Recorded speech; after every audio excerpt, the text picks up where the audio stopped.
This is the house of the local yacht agent here on Fakarava.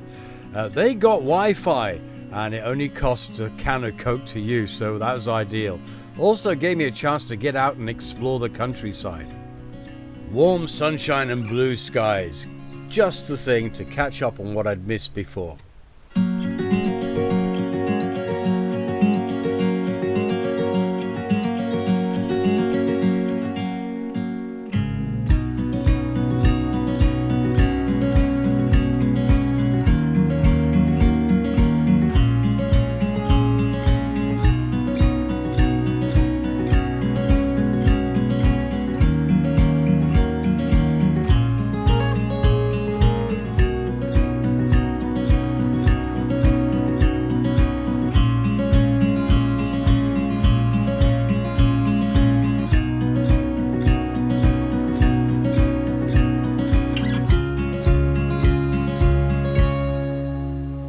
I'd been here a few weeks before, but the weather had been atrocious.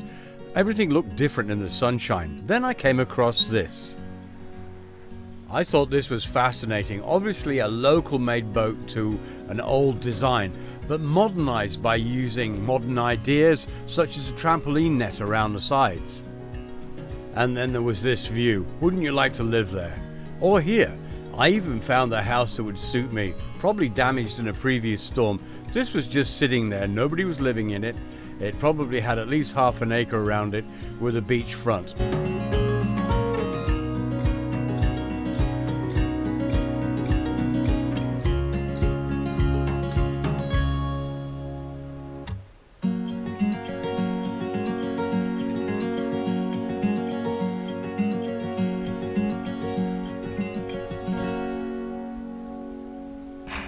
I'm not really sure what that aeroplane's doing in the sea, but there you go. That's life in Fakarava. You never know what to expect.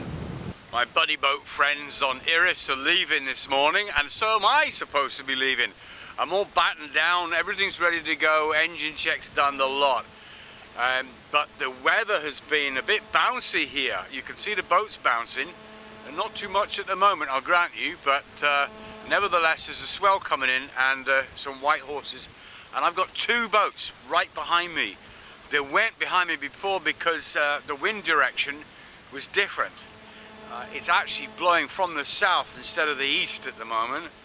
If it was from the east, I'd be facing, my arse end would be facing out to sea in the deeper water. If I pull my anchor now, there's lots of coral here. That's the other thing. The coral is not nice. So anchor gets caught in coral, I can't get it out, and I drift back onto matey boy back there. It's okay if there's two of you. One can stay in control of the boat, but I can't. I got to pull up a few feet of chain and then run back and move the boat. I don't have enough room to maneuver, and I've just got that little. It's just a bit too close. On camera, of course, you're probably saying, "Ah, it looks fine, Barry," and it might well be. But I just got that little hairs on the neck. Well, that's about all the hair I've got, really. And it's telling me, no, young man, hang on. If the wind turns, and I'll be facing that way, and that's deeper water, so as the anchor comes up, I drift back into deeper water. But at the moment, as the anchor comes up, I'll drift into shallower water in front of this boat behind me, or that boat there. And that could spell a big problem. When these guys came in, they were super close, and they did move. There's no problem there. And so they were just off my port bow in front of me, but now of course they're behind me. And everybody's leaving. Mike's down there, he's getting his laundry, I don't know what he's up to. He can't leave till he gets his underwear back on board, apparently. Bless him.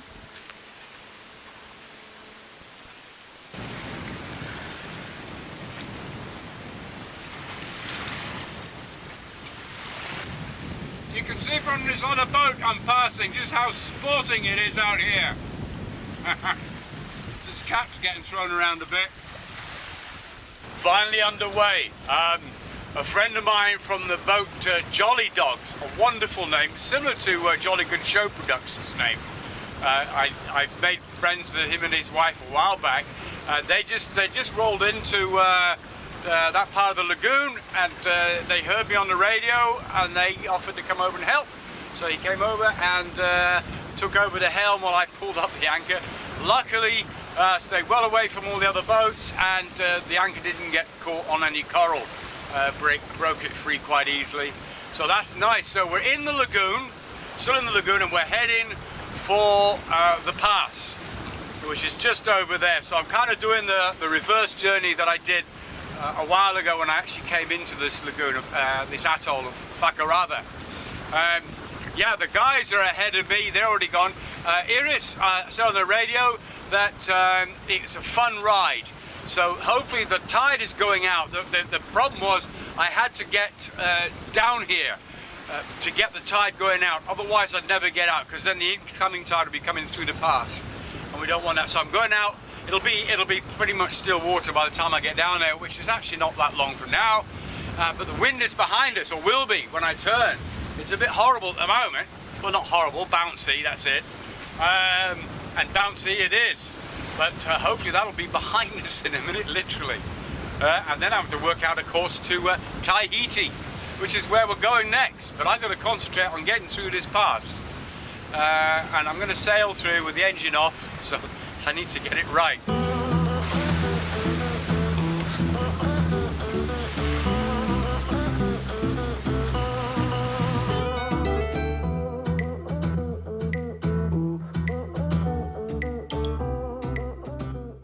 Heading up that way as far as I can, because the wind's more or less coming down, if I put my hand in shot, down this way. And there, that's the downwind side of the entrance. And I don't want to get blown anywhere near there, because that looks like it's the end of it, but it's not. I don't know if you can see, if I scan round, there's a couple of dive boats. You can just see them visible there. There's two dive boats, and that's where the sandbar is. We don't want to be going over that. Almost clearing that point now. I think I can start to turn. The last dive boat is over there somewhere, so I should be clear over here. Yes, that's definitely close enough.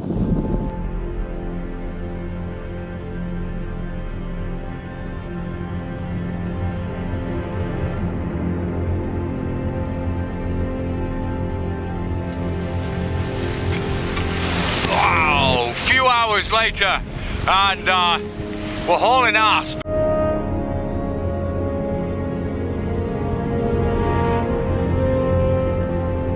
I'd reinforced the inside of the bimini where the old window's been put through, because the weather is actually in front of us out here. If I can move the camera without falling over, that's coming straight into us at the moment. So far the Pacific has proved itself to be anything but Pacific. Rough, windy, unpredictable, bouncy. And this is fine, and it's making life a little bit difficult on board. I can't cook, and it's actually feeling a little bit cold.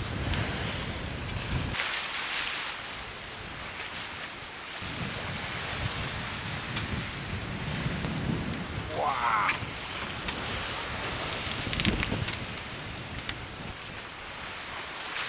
I'm tight on the wind because there's an island over there.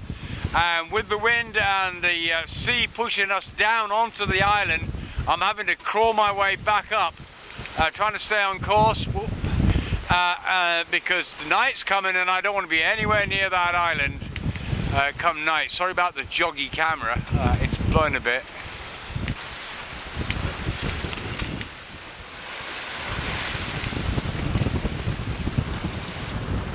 I hope the stitching that I put in on the tear up there holds. Certainly getting a good test. I was hoping for an easy passage, but I don't think I'm going to get it. So it's going to get dark soon, so I'm going to make sure that everything is nice and tight and snug. I think I'm going to take a little bit more sailing on the front. It's already 2 reefs in on the main. But I think I'm just rolling the foresail just a bit more. But I've got to keep some power in the sail if I'm going to make way against this sea.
just chillaxing and enjoying the atmosphere of calm last night, and I didn't film any of it because I couldn't.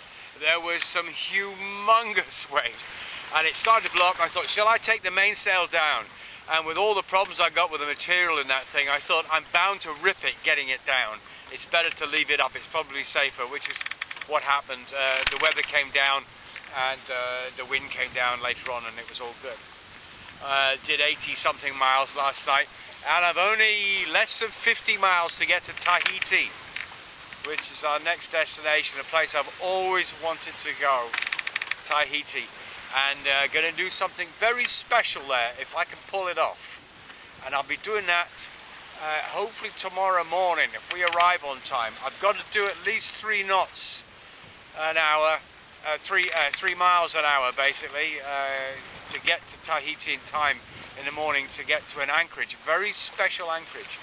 And if, it's something I've been planning a while now, and I've been reading up my history, because this place is full of history. This area that I'm sailing in now was at the forefront of exploration back in the 1700s and certainly the late 1600s.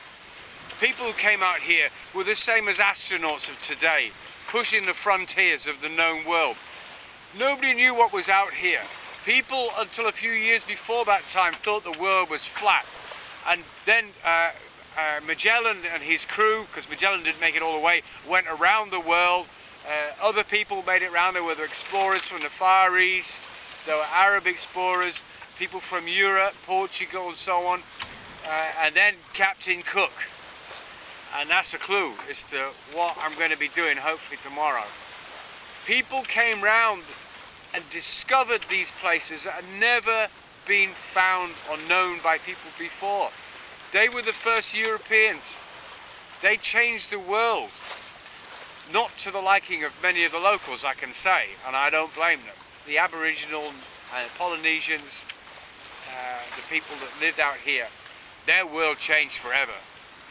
Some may say not for the better, but it certainly changed their worlds and broadened ours. And that's what I'm going to be doing. I'm going to be taking a look at this stuff. And it is so exciting and so interesting. I'm sailing on the same seas as Captain Cook did 250 years ago. That's what we're doing right now.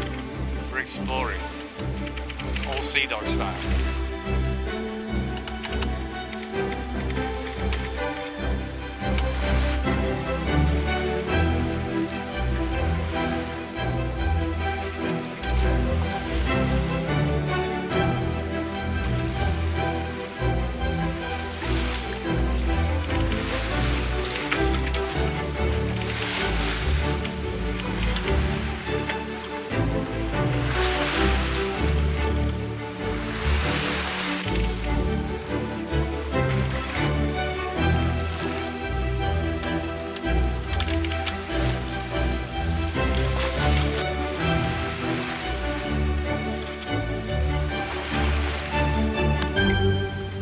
After a beautiful day's sail, it's sunset and another beautiful sunset, but we're dodging some weather systems here.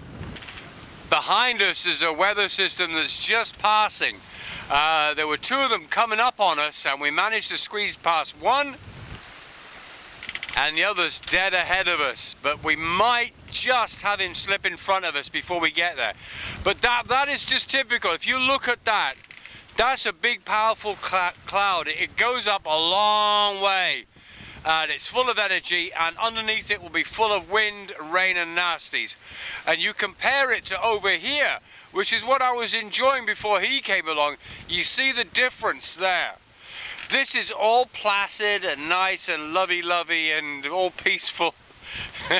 Get your guitar out and have a beer and just enjoy the evening. And this is just like, uh-oh. Uh-oh, no, please, no. But as you can see just to the left of it, we've got some clear sky, so I think he's going to slip just in front of us. But this is the sort of stuff you don't want. It is nasty, and if I pan upwards, you can see just how big that is. It goes up and up and up. And up there somewhere are the gods who just want to have fun with me.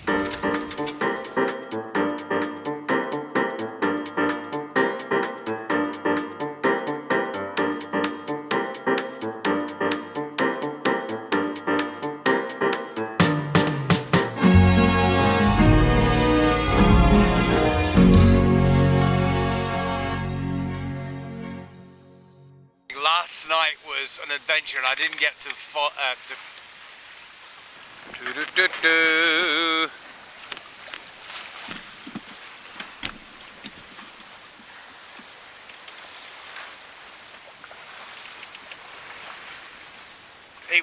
that's rubbish.